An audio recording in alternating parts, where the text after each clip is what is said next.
할렐루야. 오늘도 주 예수 그리스도의 은혜로 우리가 예배할 수 있게 되어서 행복합니다. 이번 한 주간도 하나님과 함께 시작하는 거룩한 발걸음이 되기를 원합니다. 함께 기도하면서 예배드리겠습니다. 하나님 아버지, 오늘도 우리에게 생명과 호흡을 주셔서 하나님을 찾게 하시고 우리와 동행하시는 하나님을 기억하며 하나님의 뜻대로 순종하는 삶을 살게 하심에 감사합니다. 예배하는 자들이 주를 뵙는 기쁨으로 충만하게 되게 하여 주시옵시고, 하나님께서 우리와 늘 함께 하시는 거룩한 증거와 능력으로 기뻐하며 담대하고 승리하는 우리 모두의 삶이 되도록 도와주시옵소서. 예수님의 이름으로 기도하였습니다. 아멘. 하늘에 계신 우리 아버지여, 이름이 거룩히 여김을 받으시오며 나라의 마옵시며 뜻이 하늘에서 이룬 것 같이 땅에서도 이루어지이다. 오늘날 우리에게 일용할 양식을 주옵시고, 우리가 우리에게 죄 지은 자를 사하여 준 것 같이 우리 죄를 사하여 주옵시고, 우리를 시험에 들게 하지 마옵시고 다만 악에서 구하옵소서. 나라와 권세와 영광이 아버지께 영원히 있사옵나이다. 아멘. 찬송가 384장 함께 찬양하겠습니다. 찬송가 384장입니다.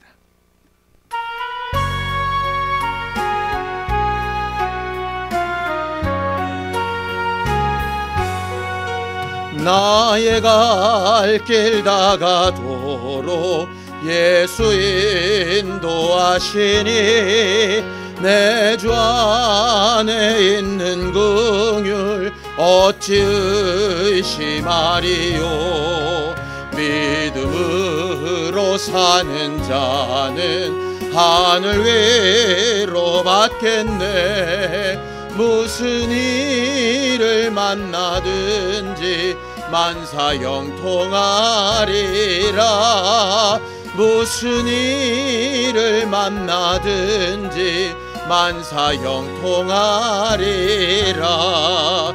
나의 갈 길 다가도록 예수 인도하시니 어려운 일 당한 때도 족한 은혜 주시네. 나는 심히 고단하고 영혼 매우 가라나 나의 앞에 반석에서 샘물 나게 하시네. 나의 앞에 반석에서 샘물 나게 하시네. 나의 갈 길 다가도록 예수 인도하시니 그의 사랑 어찌 큰지 말로 알 수 없도다. 성령 감화 받은 영혼 하늘 날아갈 때에 영영 부를 나의 찬송 예수 인도하셨네. 영영 부를 나의 찬송 예수 인도하셨네. 아멘. 우리는 지난주에 하나님과 동행하는 사람들이 되어야 한다라고 배우면서 야복강가에서 다른 어느 누구도 자신과 동행해 줄 수 없을 때 오직 하나님 앞에 독대하여 기도에 성공한 야곱의 이야기를 배웠었습니다. 지난 한 주간 동안 여러 가지 어렵고 힘든 일 가운데 우리가 의지할 데 없고 우리가 기댈 데 없는 그 순간 오직 하나님 앞에서 동행하는 사람이었었던지, 아니면 하나님 이외에 다른 동행자들한테 마음이 뺏겨서 하나님과 함께해야 될 시간을 잃어버리며 살지는 않았었는지, 우리 자신을 좀 잘 돌아보고 이 시간 하나님께서 우리에게 함께하여 동행하여 주실 수 있도록 합심하에 참여하며 함께 기도하겠습니다. 하나님 아버지, 하나님께서 우리를 도우시고 인도하셔서 우리를 통하여 하나님의 능력과 역사가 일어나는 신령한 사람들이 되어지기를 원합니다. 오늘도 우리는 하나님께서 우리와 함께 하시고 우리를 만나 주시며 우리에게 꼭 필요한 것들을 가르치시고 나 여기 있다 하시며 우리의 어렵고 힘들고 아프고 괴로워하는 여러 가지 일들 가운데 하나님께서 우리에게 주고자 하시는 하나님의 복과 생명과 은혜를 누리는 사람들이 되어지기를 원합니다. 지난 한 주간 동안 우리의 마음과 생각과 뜻대로 되어지지 아니하는 여러 가지 일들 때문에 하나님께서 주신 여러 가지 환경과 사람과 일들로 인하여 위로를 받으나 정작 필요한 가장 근본적인 위로를 하나님으로부터 받아야 되는데 그렇게 행하여 살지 못했던 때가 있었사오니 용서하여 주시기를 원하고, 이 시간 오늘 예배 가운데 하나님을 다시 한번 만나 뵙고 하나님께서 우리에게 가르치고자 하시는 주의 음성을 들으며 우리의 연약하며 부족한 부분들을 하나님 앞에 채우고 하나님과 독대하여 하나님 앞에 우리의 삶과 우리의 길의 방향을 바꾸는 시간이 되어지기를 원합니다. 이번 한 주간 살아갈 때 하나님께서 날마다 우리와 함께 하시고 도우시는 믿음의 증거들을 볼 수 있게 하여 주시옵시고, 마음과 생각과 육체와 환경에 하나님이 동행하시는 힘과 능력을 얻을 수 있도록 예수여 도우시고 인도하여 주시옵소서.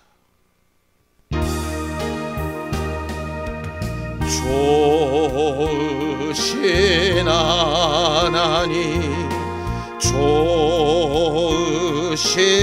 하나님, 참 좋으신 나의 하나님,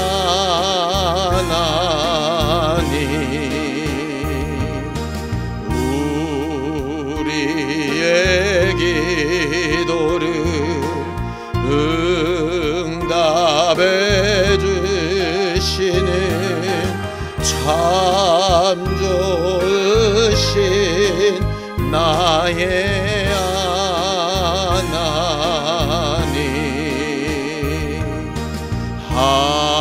한없는 축복을 우리에게 주시는 참 좋으신 나의 하나님.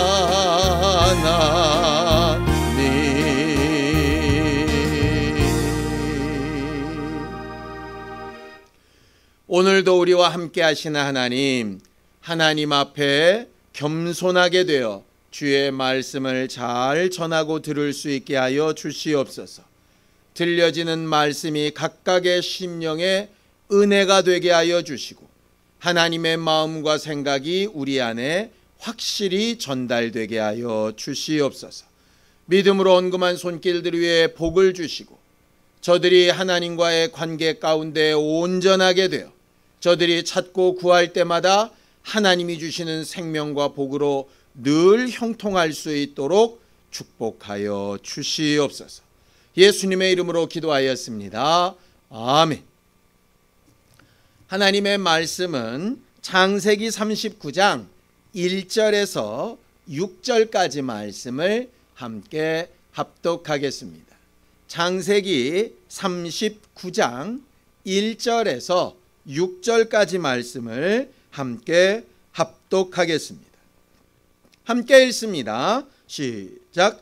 요셉이 이끌려 애굽에 내려가매 바로의 신하 친위대장 애굽 사람 보디발이 그를 그리로 데려간 이스마엘 사람의 손에서 요셉을 산이라.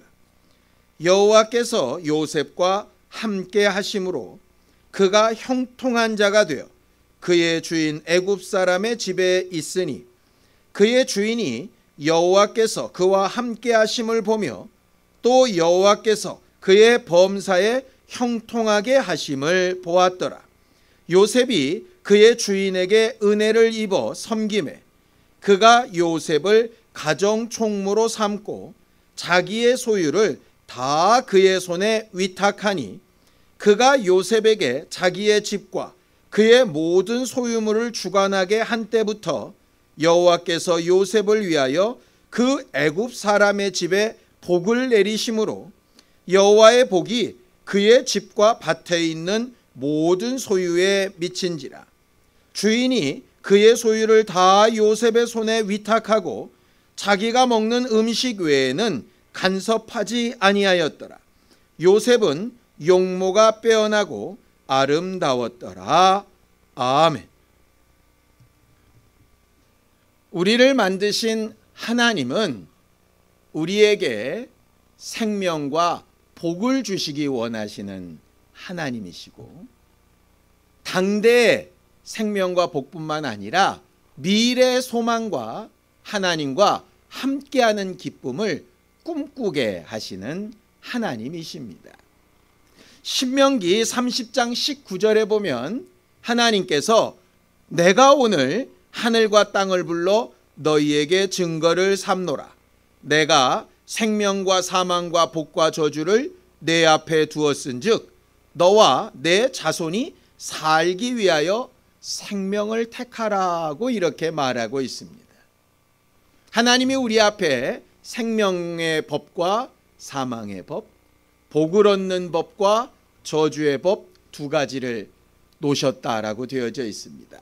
네 가지가 아니라 두 가지입니다. 예를 들면 예수 그리스도께서 우리를 위하여 십자가에 죽으시고 부활하신 사건은 생명의 법이기도 하고 죽음의 법이기도 합니다. 어떻게 그렇게 되느냐? 그 사실을 믿고 그 은혜를 받아들이는 사람에게는 생명의 법이고요, 그것을 거부하고 믿지 않는 자에게는 하나님의 그 큰 사랑을 거부한 것에 따라 죽음이 되는 것이지요.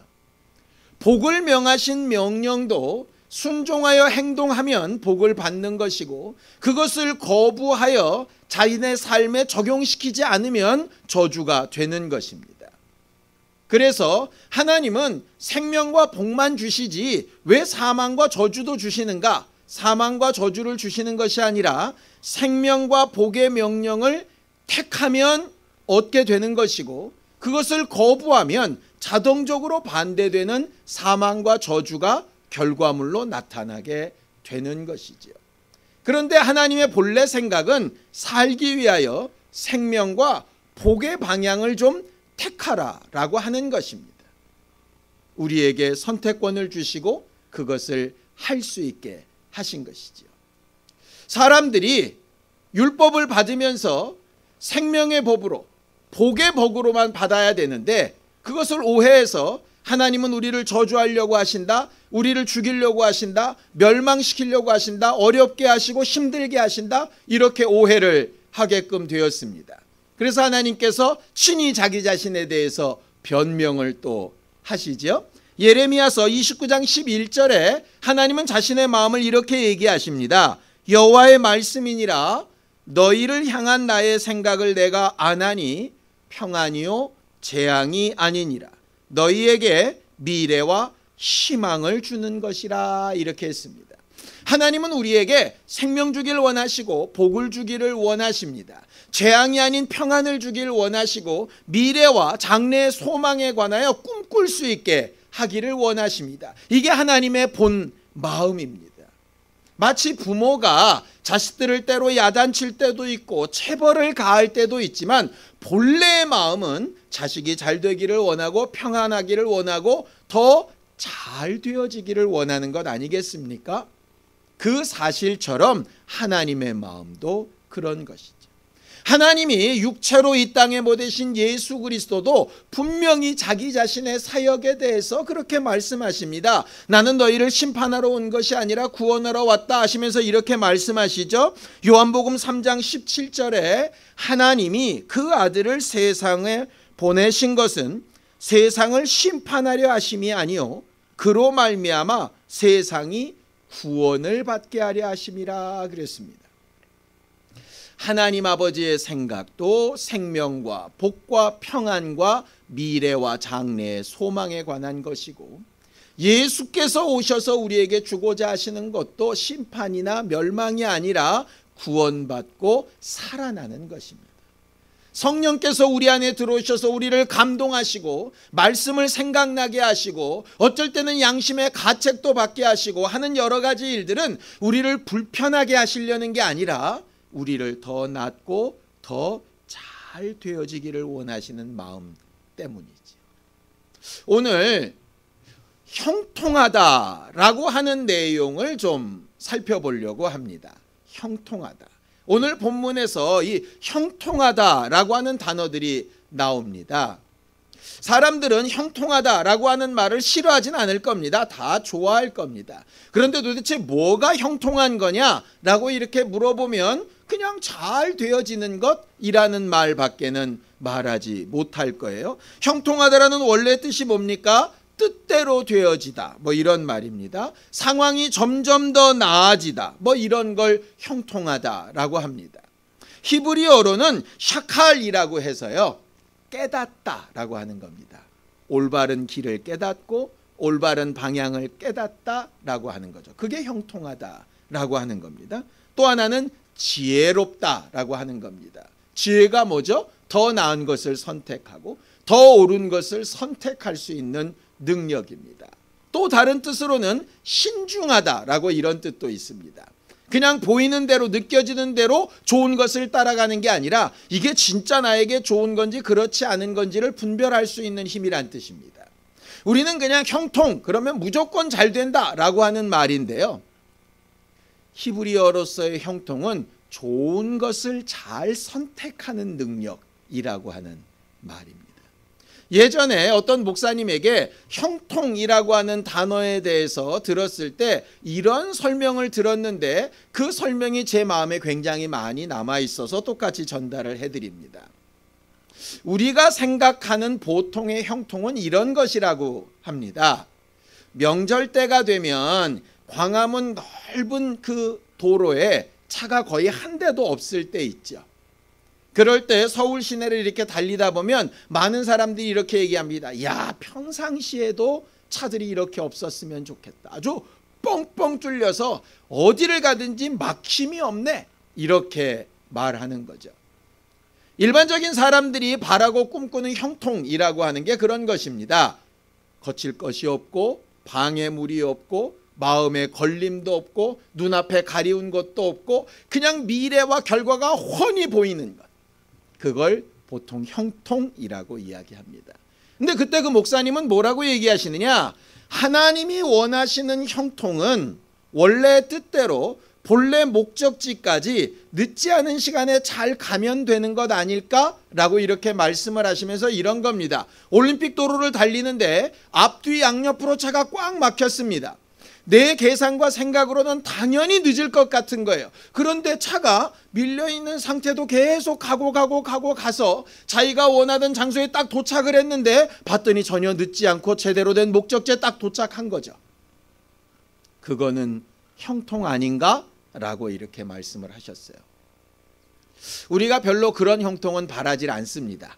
그냥 예상되어지고 모든 것이 뻥뻥 뚫려진 누가 봐도 좋은 그런 걸 형통이라고 보통 이야기를 하지요.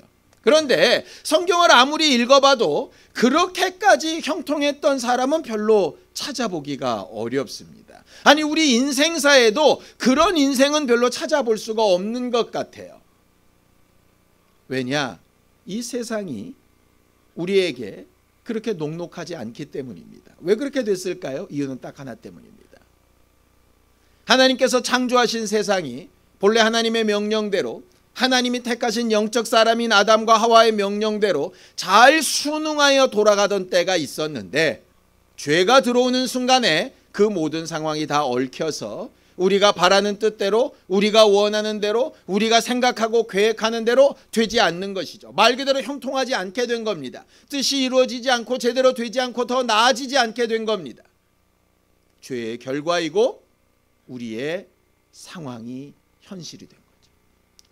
그 상황에서 하나님이 우리에게 주시는 형통은 그런 어려운 상황 안에서도 목적이 이루어지는 것, 그렇게 힘들고 어려워 보이는 상황 가운데서도 그 결과는 여전히 하나님으로부터 약속된 대로 소유하게 되어지는 것 하는 그런 형통을 말하는 것입니다.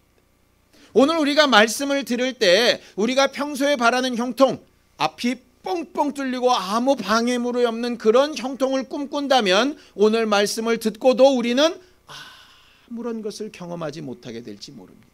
하나님이 도대체 어디서 우리를 형통하게 하신다는 거야? 라고 불평을 하게 될 수도 있겠습니다. 그러나 오늘 말씀을 들으면서 형통이라는 생각을 좀 바꿀 수 있다면 우리는 어렵고 힘들고 아픈 가운데서도 분명히 형통한 사람이 될 수 있을 것이고 형통하게 하시는 하나님을 경험하고 체험할 수 있게 되어질 겁니다. 하나님은 본래 우리를 형통하게 하기를 원하셨고 예수도 우리를 형통하게 하기를 원하셨는데 우리는 왜 형통하지 못할까? 아까 말씀만 드린 대로 첫 번째 이유는 죄 때문입니다. 죄는 우리를 형통하지 못하게 만듭니다.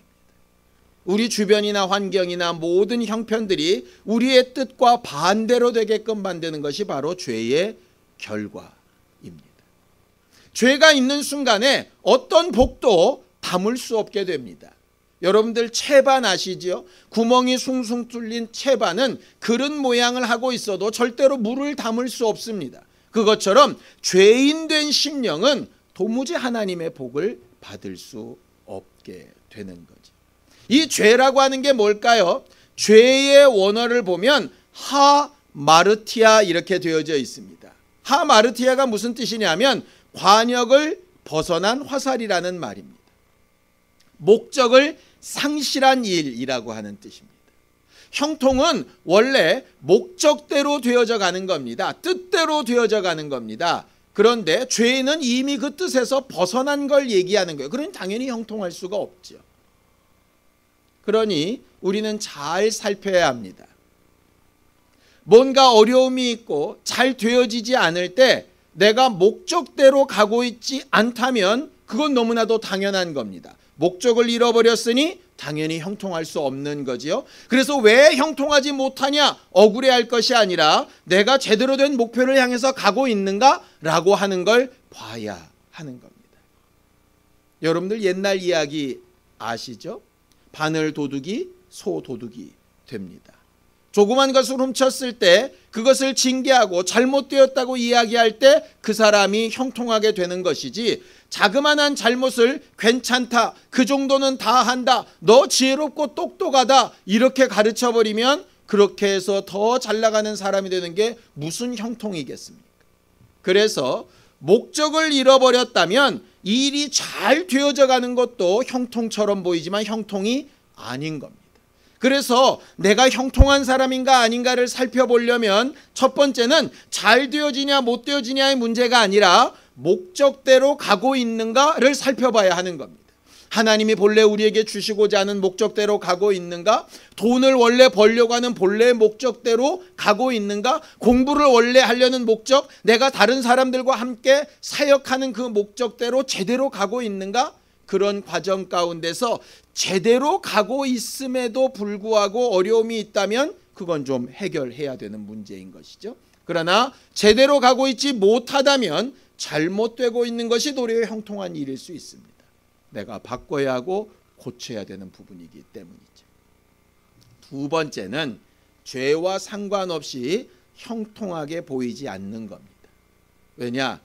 더 좋은 때, 더 좋은 방법, 더 좋은 일을 위해서 잠깐 고난이 있는 경우가 있는 것이죠.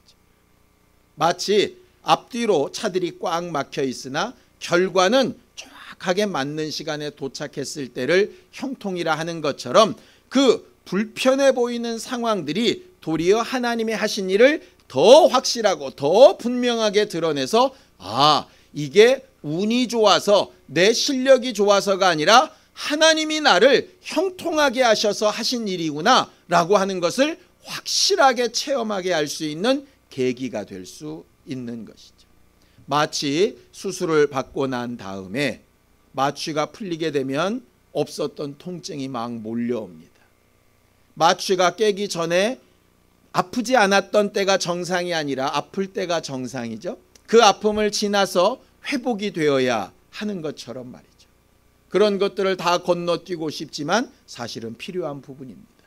병이 낫기 위해서 아픈 수술의 절차를 또 쓴 약을 입에 털어내야 되는 것처럼 올바른 목적을 이루기 위해서 과정 가운데 어려움들이 있을 수 있습니다. 그럼 죄로 인한 잘못된 것인지 아니면 과정 가운데 어려움인지 뭘로 알 수 있을까요? 첫 번째와 똑같습니다. 올바른 목적을 향해서 가고 있는가라고 하는 것이죠. 그 내용을 베드로전서에는 이렇게 얘기합니다. 너희가 받는 고난이 너희의 죄 때문이라면 반드시 회개해야 된다. 그러나 죄와 상관이 없는 일이라면 인내함으로 기뻐하라. 하나님께서 그 다음에 갚아주시고 높여주실 때가 있을 것이다 라고 그리스도인의 고난에 대해서 말하는 것이죠.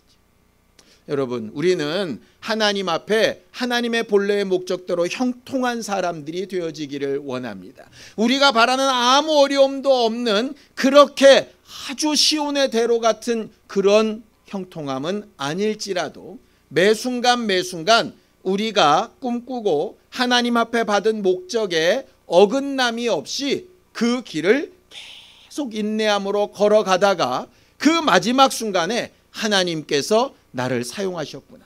하나님께서 나와 함께 해주셨구나. 정말 하나님 살아계셔서 나를 도우셨구나 하는 체험을 입술로도 간증하고 삶으로도 간증할 수 있게 되기를 예수님의 이름으로 축원합니다. 오늘 형통한 사람이었던 요셉이라고 하는 사람 이야기를 좀 나누려고 합니다. 요셉 이야기는 굉장히 잘 알고 있죠. 요셉은 왜 그렇게 특별한 사람이었으며 그는 어떻게 그렇게 형통한 사람이 되었으며 그렇게 하기까지 그는 어떤 믿음을 가졌고 그걸로 인해서 그의 삶 가운데 무엇을 고백했던가 라고 하는 것을 알아보면서 우리도 우리의 삶을 돌아보면 요셉만큼은 아니어도 우리가 느끼기에 참 어렵고 힘든 여러 가지 고난과 아픔과 어려움들을 겪게 되는데 그런 어려움들과 아픔 가운데 우리는 무엇을 고백하고 어떤 것을 목적으로 해서 오늘 어떻게 살아가야 될지 잘 깨닫고 또 하나님 앞에 형통한 길로 나아갈 수 있게 되기를 원합니다. 요셉은 야곱의 12아들 가운데 11번째 아들이었습니다. 그것도 야곱이 가장 사랑했던 라헬의 자식이었지요. 요셉은 어려서부터 아버지의 특별한 사랑을 받았습니다.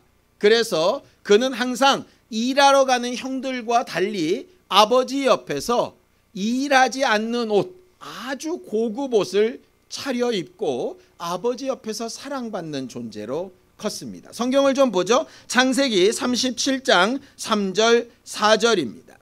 함께 읽습니다. 시작. 요셉은 노년에 얻은 아들이므로 이스라엘이 여러 아들들보다 그를 더 사랑하므로 그를 위하여 채색옷을 지었더니 그의 형들이 아버지가 형들보다 그를 더 사랑함을 보고 그를 미워하여 그에게 편안하게 말할 수 없었더라. 이렇게 되어 있습니다. 여기 맨 마지막에 그에게 편안하게 말할 수 없었더라 라고 하는 원문을 보면 이렇게 되어 있습니다. 그에게 샬롬이라고 하는 인사도 건네지 않았더라. 말을 걸지 않았다는 얘기입니다. 인사도 하지 않았다는 얘기입니다. 투명인간 취급했다는 얘기입니다. 왜요? 아버지의 사랑을 특별하게 받았기 때문입니다. 여기 채색옷이라고 하는 것은 굉장히 긴 드레스 형태의 옷을 얘기하고 그 당시에 아주 비싼 직물로 만들어진 고급 옷을 이야기합니다. 왕족이나 귀족들이 입는 것이죠. 형들은 일하러 나가는 사람들이라 짧고 그냥 일반적인 옷을 입는데 요셉은 일하러 가지 않고 항상 긴 옷을 입고 대우받는 존재였습니다. 그리고 그 앞에 37장 2절에 보면 요셉이 항상 어떻게 했느냐, 형제들의 잘못을 보고 있다가 그것을 항상 아버지한테 말하는 사람이었다라고 되어져 있습니다. 형제들의 입장에서 고자질장이인 것이지요. 아버지의 특별한 사랑도 받고 남들은 다 일할 때 일도 하지 않으면서 자기들의 잘못과 실수가 있으면 항상 아버지한테 일러서 자기들을 야단맞게 하는 존재. 예쁨을 받을 수 있겠습니까? 형제들의 미움을 받는 것이 어찌 보면 당연하지요. 거기에 한 걸음 더 나아가서 요셉은 꿈꾸는 사람이었는데 하나님께서 그에게 꾸게 하신 꿈이 뭐냐 하면 형제들 가운데 우두머리가 되고 어머니 아버지까지도 자기에게 머리를 숙이게 되어지는 아주 높은 위치에 올라가는 그런 꿈을 꾸게 하신 것이죠. 현실로도 재수가 없는데 미래의 꿈까지도 재수 없는 아이인 겁니다. 그럼 요셉은 기본적으로 성질머리가 못된 사람인가? 사실은 그의 삶을 보면 그런 것은 아니었습니다. 그는 성질머리가 못된 사람이라기보다는 올바르고 또 더 나은 것에 대해서 잘 선택하고 책임감이 있었던 사람입니다. 물론 세상 사람들이 생각하는 것처럼 적당히 타협하고 불의도 눈감아지고 부족한 것들도 대충 섞어서 이렇게 하는 스타일이 아니기 때문에 일반적인 사람들이 볼 때는 상당히 재수없을 수 있습니다. 그런데 그는 굉장히 올곧고 자기가 세운 기준에 맞추려고 노력하고 자기에게 주어진 환경을 불평불만하기보다는 그 안에서 충성되게 일하려고 하는 사람입니다. 총 3가지를 보면 그렇게 알 수 있습니다. 첫 번째는 그 아버지의 명령을 받은 사건을 보면 알 수 있어요. 요셉은 일하러 가지 않고 아버지 옆에 있었습니다. 근데 형들은 멀리 떠나서 양들을 치고 있었어요. 아버지가 요셉에게 얘기합니다. 네 형들이 세겜에서 양을 치고 있는데 어떻게 지내고 있는지 궁금하니까 가서 좀 형들을 돌아보고 와서 말해달라고. 세겜까지 먼 길을 찾아갑니다. 그런데 갔더니 형들이 세겜에서 양을 치는 것이 아니라 도하라고 하는 더 먼 곳까지 움직였던 상황이었어요. 요셉은 2가지 선택을 할 수 있습니다. 아버지는 세겜까지 갔다 오라고 했으니까 세겜에 가서 보고 형들이 없습니다라고 보고하면 자기의 생각은 끝납니다. 그런데 요셉은 아버지가 바라는 마음이 뭔지를 압니다. 세겜에 갔다 오라는 게 아니라 형들이 어떻게 잘 지내는지를 보고 오라는 것이었기 때문에 자기의 마음과 생각을 넓혀서 도하까지 가게 됩니다. 이것은 아버지가 본래 원하고 더 옳은 것이 뭔가를 아는 사람의 선택이지요. 2번째는 오늘 성경 본문에 나와 있는 것처럼 형들에게 팔려서 애굽 사람 보디발의 집에 노예로 들어갔을 때에도 그는 그 안에서 책임을 다합니다. 보디발의 아내가 그를 유혹하고 그 아내의 유혹에 슬쩍 넘어가 주면 어쩌면 더 좋은 상황이 벌어질 수도 있었겠지요. 그러나 요셉은 보디발에 대한 자기의 의리를 지키고 자기가 맡은 일과 맞지 않은 일에 대해서 명확하게 구분하면서 오해받을 수 있는 상황을 떨치고 일어나 나오게 됩니다. 억울하고 잘못된 일로 감옥에 투옥되게 되지만 주인의 일을 위해서 자기의 억울함을 더 이야기하거나 그 보디발의 아내에 대해서 고소를 하거나 하지 않고 묵묵히 그냥 감옥 생활을 감당하게 되죠. 3번째는 감옥 안에서도 억울한 상황, 무죄한 상황에서 들어와 모든 것이 낙심되고 실망해서 인생을 포기하듯이 살 수도 있는데 간수장이 그에게 맡긴 일들을 재반 사무를 다 처리하면서 다른 고급 관리들의 시중까지 들어가면서 그들의 모든 어려움들을 돌아보고 꿈을 해석해주는 일을 하게 됩니다. 요셉의 삶을 보면 이해하기 어려운 부분들이 있습니다. 부잣집 도련님으로 살 때야 아버지 앞에 충성되어 일하는 것 이해가 됩니다. 가정 총무로 있으면서 아주 그래도 어느 정도의 권리를 누리는 것 그것도 이해가 됩니다.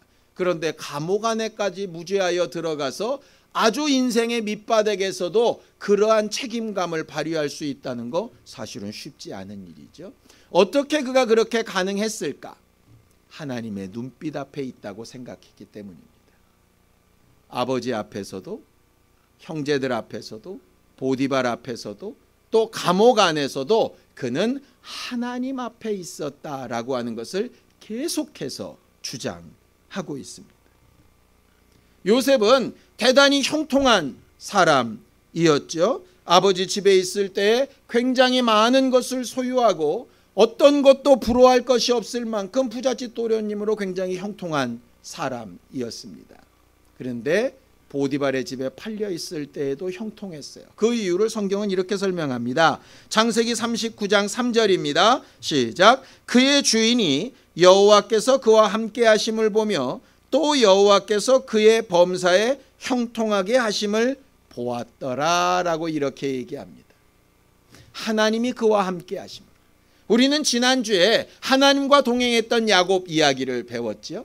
하나님과 동행하는 일에 그는 기도함으로 간구함으로 하나님의 눈빛 앞에 있음을 기억하고 하나님으로부터 복받기를 사모했던 사람인 것을 우리가 기억합니다. 요셉도 마찬가지였습니다.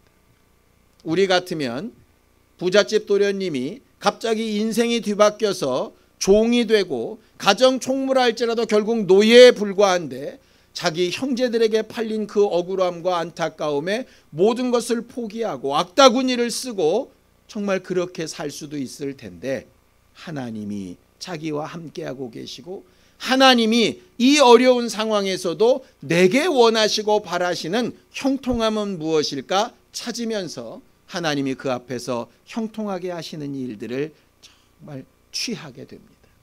그 다음에 보면 보디발에게 은혜를 입게 하셨다라고 되어져 있죠. 하나님이 함께 하셔서 형통한 사람은 사람들에게도 은혜를 받게 됩니다. 사랑받게 되고 관심을 받게 되죠. 먼저는 하나님과 함께하는 형통함이 필요합니다. 죄의 문제가 아니라 억울한 가운데서도 하나님께서 우리를 위로하시고 함께 하시려고 하는 일에 떠나지 않아야 하는 것이죠. 감옥에 가 있을 때도 마찬가지입니다. 창세기 39장 21절과 23절을 연결해 보면 이렇게 됩니다. 여호와께서 요셉과 함께 하시고 그에게 인자를 더하사 간수장에게 은혜를 받게 하시매 간수장은 그의 손에 맡긴 것이 무엇이든지 살펴보지 아니하였으니 이는 여호와께서 요셉과 함께 하심이라. 여호와께서 그를 범사에 형통하게 하셨더라. 그렇게 이야기합니다. 간수장에게 은혜를 받게 하시고 그가 하는 모든 일마다 하나님이 함께 하심으로 그가 형통하였더라. 이렇게 되어 있습니다. 노예로 살면서 형통하였다. 감옥에서 무죄하지만 죄수로 살면서 형통하였다. 우리 생각에는 이해가 되지 않지요? 그러나 하나님이 함께하고 계시다라는 증거가 나타나는 사실, 이것을 가르쳐 형통하다라고 이렇게 말하는 겁니다. 우리가 그 결과는 잘 알고 있습니다. 억울한 누명이 풀어지는 날이 있고 그 풀어지는 날까지 인내함으로 하나님과 함께하는 형통함을 계속 유지하였더니 결국은 하나님께서 그의 삶을 들어서 그뿐만 아니라 다른 이들까지 복을 얻게 하시는 것들을 보게 되죠. 오늘 본문에서도 본 부분 아니겠습니까? 보디발의 집이 요셉 때문에 복을 받게 됩니다. 하나님과 형통한 한 사람 때문에 한 가정이 복을 받고요. 그 하나님과 형통한 한 사람 때문에 한 나라가 복을 받게 됩니다. 우리 안에 하나님 앞에 형통한 한 사람 때문에 우리 교회가, 우리 각 가정이, 우리의 자손들이 복을 얻을 수 있습니다. 하나님과 함께하는 복이죠. 어려움을 이겨낼 수 있는 복입니다. 두려움과 근심 가운데 해결되어져 가는 복입니다. 어떻게 하면 가능합니까? 하나님이 나와 함께하고 계시다라고 하는 사실 가운데 내가 선택하고 말하고 행동하는 것에 정말 신중하고 지혜롭고 또 하나님께서 내게 주시고자 하시는 복된 일들을 계속 꿈꿀 때 가능합니다. 예수 그리스도 마찬가지시죠. 십자가를 지실 때 정말 억울하기도 하고 아프기도 하고 심히 괴로워 죽게 될 만큼 어려운 상황이었습니다. 그러나 하나님이 함께 하시고 하나님이 그에게 주시는 꿈을 꾸시고 마지막 순간까지 순종하시면서 인내하시더니 결국은 하늘의 영광을 얻으시고 그로 인하여 많은 인류가, 그를 믿고 의지하는 모든 사람들이 구원을 얻고 하늘의 소망을 품게 하셨던 것 아닙니까? 우리는 요셉이 마지막에 삶 가운데 자신의 인생을 고백하는 간증들을 통해서 우리는 하나님이 그를 어떻게 보셨고 그는 하나님 앞에 어떤 삶을 살았던가 하는 것을 볼 수 있게 됩니다. 첫 번째는 자기를 팔았던 형들을 만났을 때 이렇게 얘기합니다. 창세기 45장 5절입니다. 함께 읽습니다. 당신들이 나를 이곳에 팔았다고 해서 근심하지 마소서, 한탄하지 마소서. 하나님이 생명을 구원하시려고 나를 당신들보다 먼저 보내셨나이다. 억울할 수도 있고 원망스러울 수도 있고 원수를 갚고 싶을 수도 있겠지요. 그러나 요셉은 분명히 압니다. 이 모든 일의 과정이 목표가 있었고 그 목표를 위해서 하나님은 계속해서 자신의 삶을 형통하게 이끌어 가셨다라고 하는 사실이죠. 형들에게 팔릴 때에도 형통하게 하셨고 보디발의 집에서도 형통하게 하셨고 감옥 안에서도 심지어 형통하게 하셨습니다. 그 경험이 자기의 일생을 두고 총리가 되고 자기가 능력이 있어 자기 원수를 갚을 수 있게 되어서도 원수 갚는 자가 아니라 하나님께서 자기를 형통하게 인도하셨다라는 사실을 간증하며 전하고 자신을 통하여 하나님이 당신들도 구원하셨다라고 말할 수 있게 되었던 것을 기억합니다. 우리의 신앙생활이 이렇게 됐으면 좋겠습니다. 믿음 있었던 요셉은 이미 그렇게 고백했는데 믿음이 없었던 형들은 나중에 아버지인 야곱이 돌아가신 다음에 요셉이 자기들에게 다시 원수를 갚을까 봐 두려워 떨면서 그 앞에 전전긍긍하게 됩니다. 그때 마지막에 또다시 한번 이것을 고백합니다. 창세기 50장 20절에서 21절입니다. 함께 읽습니다. 시작. 당신들은 나를 해하려 하였으나 하나님은 그것을 선으로 바꾸사 오늘과 같이 많은 백성의 생명을 구원하게 하시려 하셨나니 당신들은 두려워하지 마소서. 내가 당신들과 당신들의 자녀를 기르리이다 하고 그들을 간곡한 말로 위로하였다.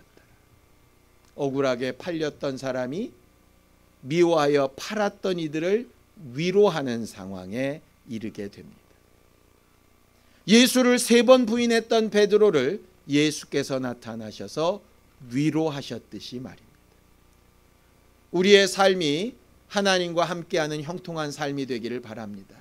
우리가 바라는 것처럼 장애물이 하나도 없는 형통함이 아니라 어려움과 아픔과 때로는 억울함과 슬픔이 있어도 목표가 올바르고 그 끝의 결과가 올바라서 그 과정을 하나님과 함께 이기며 도우시는 증거들을 체험하면서 하나님이 내 삶의 발걸음을 인도하셨다라고 고백할 수 있고 우리에게 악하게 하고 또 우리를 아프게 하고 힘들게 했던 사람들조차도 위로할 수 있고 나를 통하여 그들도 생명을 얻고 하나님 앞에 형통하게 되어질 수 있는 신령한 우리 모두가 다 되어져 가기를 예수님의 이름으로 축원합니다.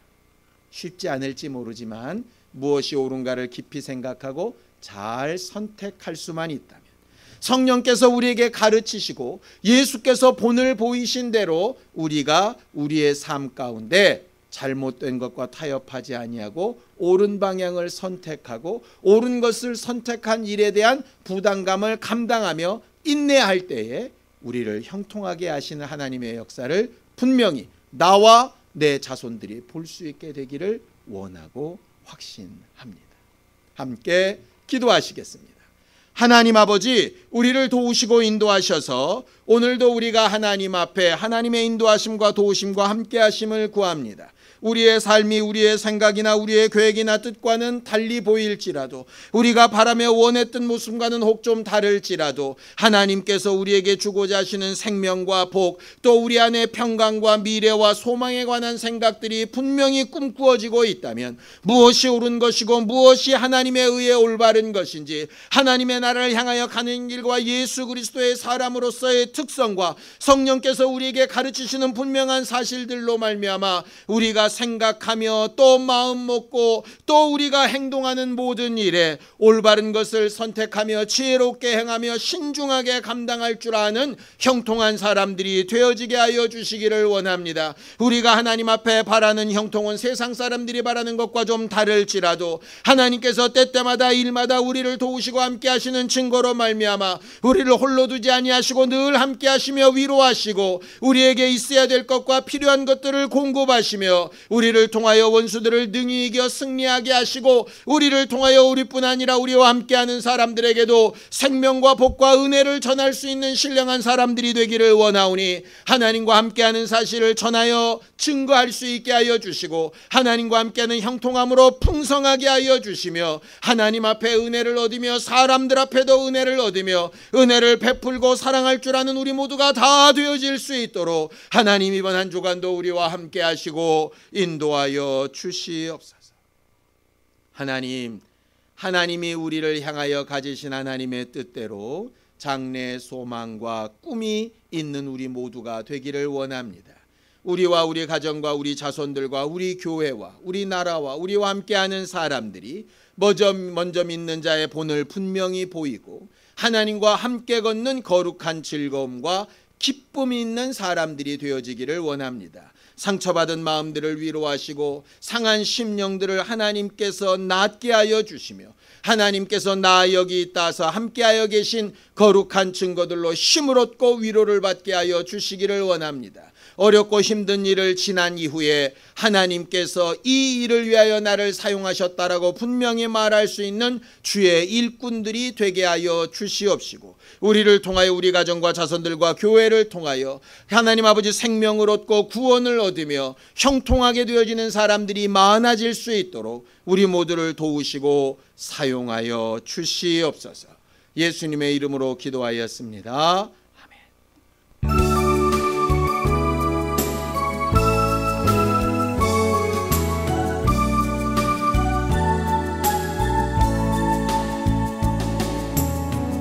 이 시간 너의 마음속에 하나님 사랑이 가득하기를 진심으로 기도해 간절히 소망해 하나님 사랑 가득하기를. 하나님은 너를 사랑해 얼마나 너를 사랑하시는지 너를 위해 저 별을 만들고 세상을 만들고 아들 보냈네. 오래전부터 널 위해 준비된 하나님의 크신 사랑 너의 가는 길 주의 사랑 가득하기를 축복해.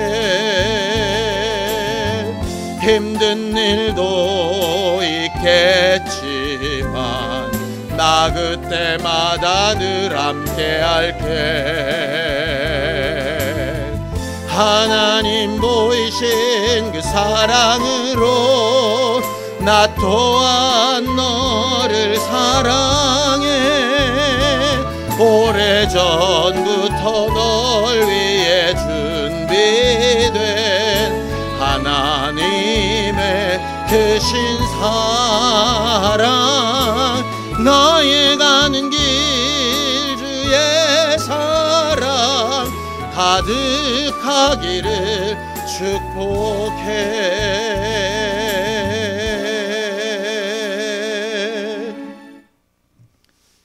이제는 우리 주 예수 그리스도의 은혜와 하나님 아버지의 극진하신 사랑과 성령님의 감동하시고 함께하시는 분명한 증거가 하나님과 늘 함께함으로 범사에 형통하기를 원한 우리 모두 위에 이제로부터 영원까지 함께 있을지어다. 아멘.